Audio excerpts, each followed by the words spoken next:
राम राम, नमस्ते, जय हिंद साथियों। मैं पवन कुमार एक बार फिर जुड़ा हूं आपसे महम 24 क्षेत्र से ही।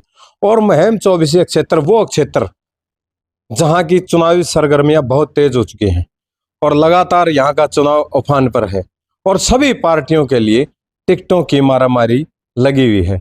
और यहां से जो उम्मीदवार टिकट लेके आते हैं वो अपने आप को बहुत ऊंचे दर्जे पे पाते हैं, क्योंकि ये वो इलाका है जहां चुनाव लड़ने के बाद, यहां से चुनाव लड़ने के बाद प्रधानमंत्री उप प्रधानमंत्री पद तक पहुंचे हैं। महम 24 क्षेत्र एक पंचायती उम्मीदवार जिसको आशीर्वाद महम 24 की पंचायत दे देती है, हमेशा वो शिरस्त पर पहुंचता है।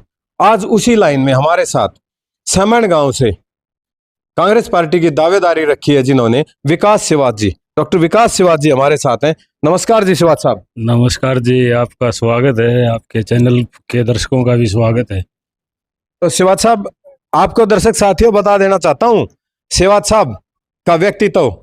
सिवात साहब अमेरिका से पढ़ के आए हैं और एक साइड में चौधरी दीपेंद्र सिंह हुड्डा, आपके अपने सांसद, रोहतक के सांसद, वो भी अमेरिका में अच्छी जॉब और अच्छी शिक्षा प्राप्त करके आए थे और टिकट के लिए अप्लाई कर दिया है। महम 24 क्षेत्र के लिए दावेदारी रख दिया, भाई कांग्रेस की टिकट से मैं चुनाव लड़ना चाहता हूं। डॉक्टर साहब, एजुकेशन से सीधा डायरेक्ट एंट्री राजनीति के अंदर, क्या सोच के आए? डायरेक्ट तो नहीं कह सकते जी। 2005 से मैं महर्षि दानव विश्वविद्यालय में अध्यापक का काम कर रहा हूँ। अभी एसोसिएट प्रोफेसर के पद पर हूँ। 2009 से 2015 तक सर्वाधिक मतों से मैं एग्जीक्यूटिव कमेटी का मेंबर चुना गया। 2016 में पहली बार चुनाव लड़ा मैंने, तो 36 बिरादरी के मेरे शिक्षक साथियों ने, देख वैसे तो शिक्षक की कोई जात होती नहीं जी, तो सभी शिक्षक साथियों ने मेरा सम्मान किया, मेरा सहयोग किया और जब से मैं 7 बार चुनाव जीत चुका हूँ महर्षि दानव विश्वविद्यालय। प्रोफेसर साहब, वो राजनीति शिक्षक के रूप में एक राजनीति और यहाँ जो राजनीतिक जिसको दलदल बोलते हैं वो राजनीति, उसमें अंतर बहुत होता है डॉक्टर साहब। जी जी जी, अंतर तो दलदल में कूदे यहाँ जब बेरा पटेगा। हरियाणा का, मैं सारे हरियाणा की फेडरेशन का भी मैं 3 बार से प्रधान हूँ। 17 से 2017 में, 2019 में, 2022 में। वो जो मेरी एसोसिएशन है उसमें 21 सरकारी विश्वविद्यालय हैं, 182 सरकारी कॉलेज हैं, 97 एडेड कॉलेज है। तो हमने हरियाणा सरकार की गलत नीतियों का विरोध रोहतक से लेके चंडीगढ़ तक कराया। विधानसभा में मुद्दे उठवाए, चौधरी भूपेंद्र सिंह हुड्डा जी ने साथ दिया, आशीर्वाद दिया। सरकार बैकफुट पे भी आई और सरकार को वो गलत फैसले, नीतियां बदलनी भी पड़ी। चौधरी भूपेंद्र सिंह हुड्डा के साथ या दीपेंद्र हुड्डा के साथ आप कब से जुड़े हुए हैं डॉक्टर साहब? देखो, वोटर के तौर पे तो मैंने पहली वोट डाली थी अपनी 1996 में जी, तो जब से जुड़े हुए हैं हम। मेरे परिवार ने तो कांग्रेस के अलावा आज तक किसी और पार्टी की वोट डाली भी नहीं। दर्शक साथियों, आपको बताना चाहूंगा डॉक्टर साहब महम 24 के समण गांव से, और समण गांव को तपोभूमि बोला जाता है, जहां का मंदिर, वहां की आस्था, जब पूरे भारतवर्ष से वहां पर लोग आते हैं। तो गांव के अंदर डॉक्टर साहब, जैसे महम 24 क्षेत्र के अंदर हम देखते हैं कि पानी की समस्या है, बिजली की समस्या है, या फिर स्वास्थ्य की समस्या है, एजुकेशन की समस्या है, हर तरह की समस्याएं मुंह बाए हुए खड़ी हैं। आप अपनी तरफ से क्या सोचते हैं कि मतलब पिछली सरकार के दौरान जो किया जाना चाहिए था उसमें बदलाव, क्या आप विजन लेके आए हैं? क्या आपको अगर कांग्रेस पार्टी मौका देती है तो आप उसके ऊपर कितना खरा उतरने की कोशिश करेंगे? देखो, 10 साल चौधरी भूपेंद्र सिंह हुड्डा के नेतृत्व में कांग्रेस का शासन रहा। अब 10 साल से भाजपा की सरकार है। दोनों में अंतर स्पष्ट है। चौधरी साहब का एक विजन था हरियाणा को एजुकेशन हब बनाने का। सोनीपत में एजुकेशन सिटी बनाई पूरी। देखिए डॉक्टर साहब, मैं आपको बीच में रोकूंगा इस बात को लेके। 10 साल कांग्रेस की सरकार रही जी। महम का जो हॉस्पिटल, पशु अस्पताल, मैं उसी वो भी जीरो था। सुनिए डॉक्टर साहब, और सामान्य हॉस्पिटल जो इंसानों के लिए यूज होता है, जहां डॉक्टर बैठते हैं, MBBS डॉक्टर बैठते हैं, वो भी यूं का यूं रहा 10 साल के दौरान। अब महम 24 का जो चबूतरा था वो भी यूं का यूं था। डॉक्टर साहब, रही बात पॉलिटेक्निक कॉलेज की, पॉलिटेक्निक कॉलेज बना जरूर, लेकिन उसके अंदर जो अध्यापक वगैरह की व्यवस्था, आज तक वहीं के वहीं जो चीजें मैं गिना रहा हूँ आज तक वहीं के वहीं खड़े हैं। मैं उसी पे आ रहा हूँ जी। देखो 14 नए विश्वविद्यालय बनाए, 50 से ज़्यादा सरकारी कॉलेज बनाए, ITI पॉलिटेक्निक बनाए, ताकि कम पढ़े लिखे बच्चे हमारे हुनरमंद बने और अपना गुजारा लायक बने। देखो प्रयास करे, चौधरी भूपेंद्र सिंह हुड्डा जी ने साफ नीयत से प्रयास करे। हरियाणा को देखो, हरियाणा 3 तरफ से दिल्ली को घेरे हुए है। उनके राज में हरियाणा इस स्थिति में पहुंच गया था कि इंडस्ट्रियलाइजेशन में फरीदाबाद गुड़गांव का नाम था। डॉक्टर साहब आज आप ना वे फिर नहीं, मैं आपको बीच में भी आ रहा हूँ जी, रखूंगा। मैं एम पे भी आ रहा हूँ, मैं एम पे ही आऊँगा। देखो आज हालात ये हैं कि पलायन सबसे ज्यादा हरियाणा से है उद्योगों का। जी जी। अब मैं मुहिम पे आता हूँ।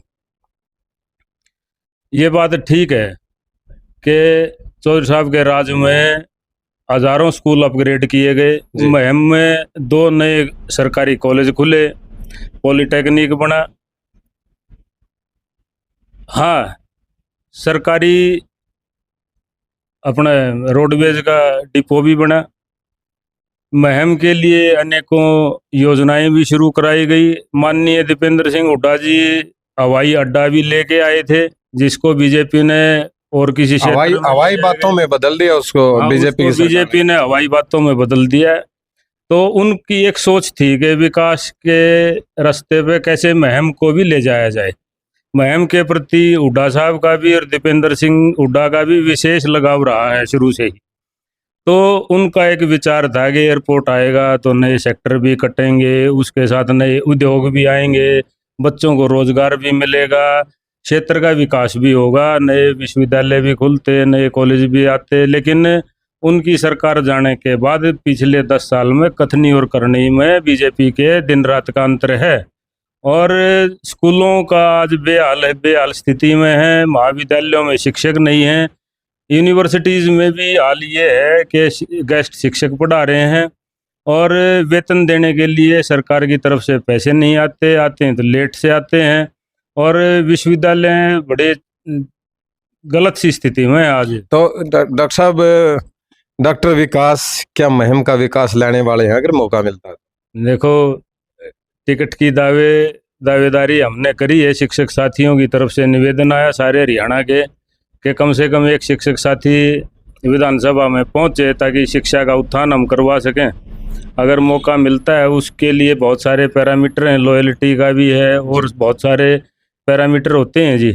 अगर उसमें चौधरी साहब हमें उपयुक्त पाएंगे तो ज़रूर हम अच्छे से इलेक्शन भी लड़ेंगे और जीत के चौधरी भूपेंद्र सिंह हुड्डा जी को मजबूत करने का भी काम करेंगे, चौधरी दीपेंद्र सिंह हुड्डा जी को भी मजबूत करने का दावेदारी काफी संख्या में लंबी लिस्ट है।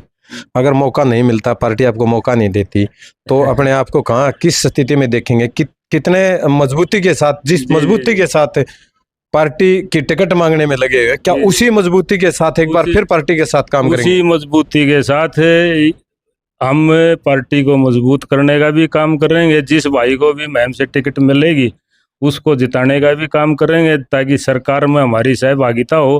पिछले विधायक का हमने देख लिया है, जब भी जरूरत पड़ी कांग्रेस के खिलाफ जाके, चाहे राज्यसभा का चुनाव हो चाहे और कहीं हो, वो विपक्ष में पक्ष में बीजेपी के पक्ष में खड़े पाए हैं।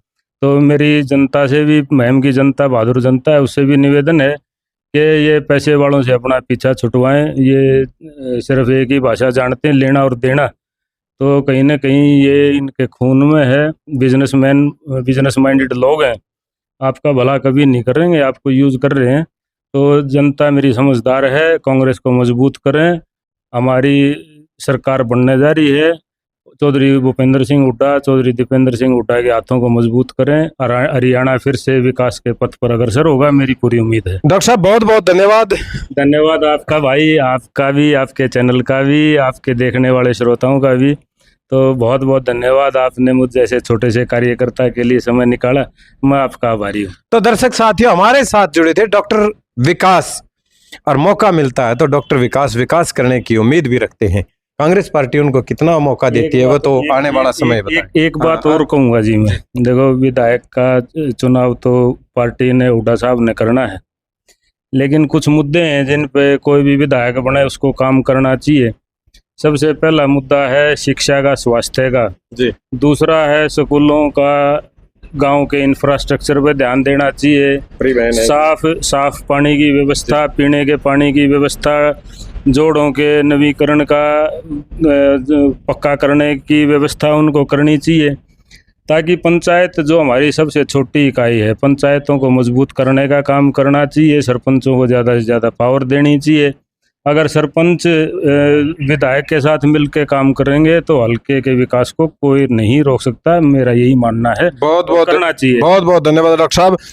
तो दर्शक साथियों, जो भी मेरे चैनल को देखने वाले हैं, जन जन तक इस आवाज को पहुंचाएं, ताकि ये आवाज भूपेंद्र सिंह हुड्डा के कानों तक पहुंचे और जिस इंतजार में डॉक्टर सिवात साहब ने अप्लाई किया है वो इंतजार भी पूरा हो।